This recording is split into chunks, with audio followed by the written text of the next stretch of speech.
Oi, gente. Estamos aqui hoje para a gente comentar a prova da Unicamp, primeira fase, são apenas 2 questões, né? E como vocês viram, as questões eram nível fácil, onde a dificuldade estava na interpretação dos gráficos e interpretação das tabelas, né? Como todos os anos já ocorre na Unicamp. A primeira questão, ele falava sobre a evolução dos jovens, né, da população jovem até os 17 anos, de 2010 a 2050, e o mesmo com o pessoal adulto e o pessoal idoso acima de 61 anos.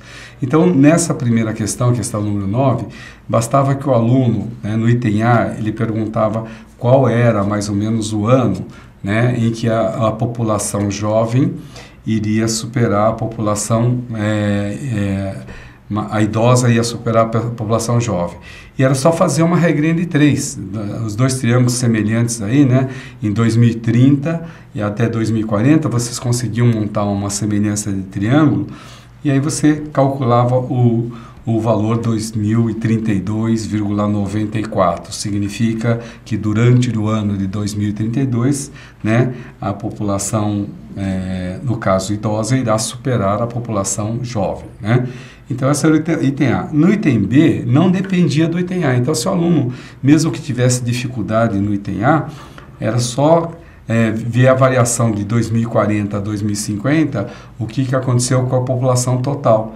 Então, bastava somar, né, a população jovem com a população, né, idosa e adulta nos 2 anos e fazer a razão percentual que dava uma redução de população em torno de 1,82%, né? Então, isso daí, a questão número 9, uma questão, né, relativamente simples. Na questão número 10, ele dava uma tabela, né, com a faixa etária e o valor do plano de saúde, né? E depois ele dava também um gráfico de pizza, né, onde o plano de saúde correspondia a 54 graus, né, no ângulo central. Então, era saber o que 54 graus representava em 360 graus. Né? Fazendo essa divisão, vocês iam chegar nos 15%.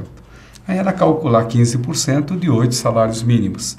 E dava em torno de 558, que é do pessoal de 61 anos ou mais. Né? Então, o item A era somente calcular qual é a porcentagem que o ângulo 54 graus representava em 360 graus, né, e multiplicar por 8 e multiplicar pelo salário mínimo. Né? Questão básica também. Interpretação de texto e de gráfico. Né?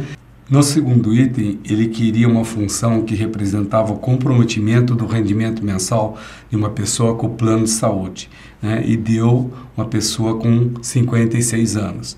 Então, bastava que ele montasse uma função, né, onde ele colocava 56 anos daria um valor de R$372, então ele colocava R$372 no numerador e o número, né, X, que é o número de salários mínimos, vezes 465, que era o valor do salário mínimo. Então, a função C de X ficava 372 sobre 465 vezes X. Né?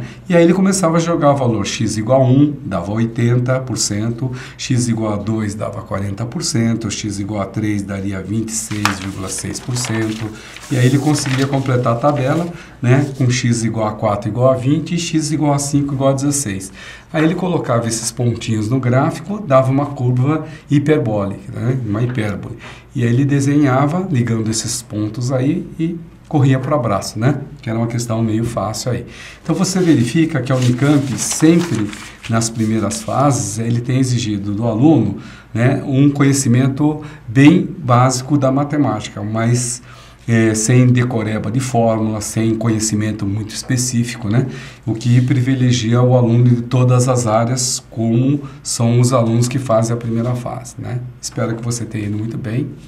Até logo.